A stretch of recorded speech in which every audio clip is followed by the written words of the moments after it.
this. You know, like do this. Yeah. And then, yeah. See?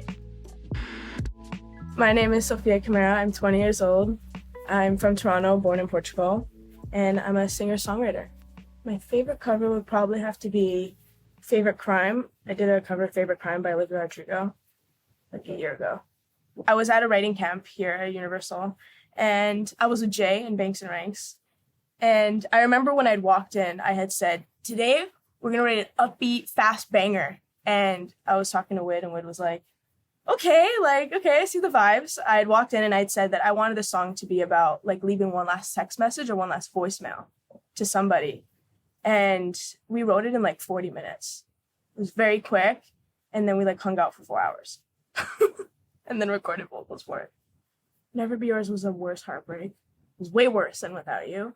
But there's a lot of growth between Without You to Never Be Yours, which is why they're both so special. I think when I was writing Never Be Yours, I was able to be more vulnerable and honest, and I didn't hold back at all. Like a year ago, I had my guard up like really high, and I just wasn't ready to like say how I felt, because I always had this like, there was always this, not the stigma, but like this thing where like if you say too much about how you feel, that like you're weak or you just shouldn't. So I feel like I even put that into my writing. Like I was too scared to like say exactly how I felt, but I feel like from a year now, I'm able to like be completely honest with even myself.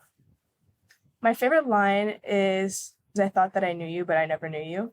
Especially after like a breakup, like you really think you know somebody, or like they say something like, I'll be here forever, I'll support you. And then, you know, their words don't match with their actions. I try to tell myself it doesn't exist, because then if it does exist, then I'm giving myself like that, oh, like I have it. But I feel like if I tell myself it doesn't exist, then I'm like tricking my mind into thinking that. But it does happen, like it naturally does. And I think the best thing to do is like put everything away and like try again tomorrow. And if it doesn't, then like go hang out with some friends, enjoy your day, and whenever it does come back, then it does. I feel like there's no rush into making music. Music was always in my life when I was a kid. And I feel like when I got like really bad anxiety, I just was trying to find a way to cope, and the best thing was listening to music. So why not write something and like write out my feelings? After I'm done writing the song, I've officially moved on with the way I felt. Like I've written it, it's done, and it's like taken care of. Like I don't have to go back and like dwell on this moment when it's already been taken care of. Like, if I have to like step out and like take a breather, like that's okay. If I can't sleep tonight, then I'll sleep tomorrow. You know, so like I try not to like build it as like this horrible thing. I try to make anxiety my friend and less my enemy, because it's kind of just my body trying to like help me out a little bit, even if it's putting me through a little bit of torture. What animal? I would want to be a giraffe. Yeah. Because they're cute and they're just funny. I think they're just, how is your neck that long? Can you imagine eating something and how long it takes to like that just reach your stomach? Female, Camila Cabello. And male would have to be Louis Capaldi, Justin Bieber, and Shawn Mendes.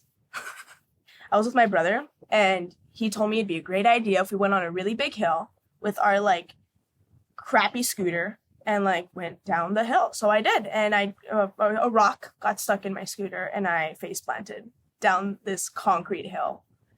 And I remember going home and like chucking my like scooter behind my back and like crying all the way home. Okay, so before music, I wanted to be a dentist. And then I went through a phase where like I wanted to be a magician. Like a wizard. Like I bought the hat and like just learned every magic trick. Want me to do one right now? Don't close your heart off just because it got hurt before.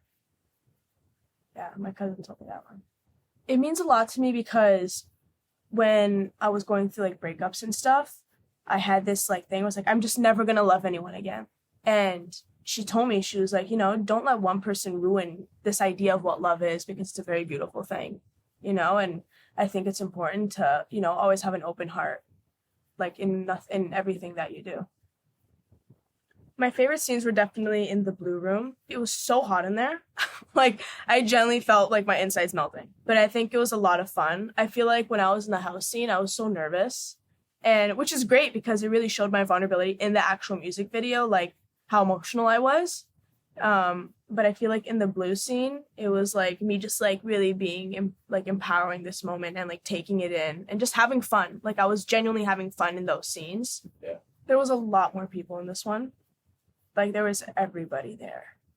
And I think there was a lot more like pressure. But I honestly think it was because it was like my first like label release. So it was just like having the pressure of like, oh, I hope this looks good, or like, you know, I hope I'm good enough. Like I feel like that was what kept running in my head that whole week, was like, oh, I hope I'm like, you know, I'm good enough for this.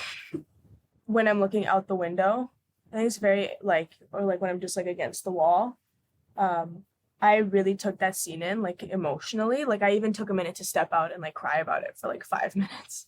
But I feel like that scene was really important because it was just me watching myself, like knowing, it was like as if that was my past self looking at my future self and like telling myself it's gonna be okay.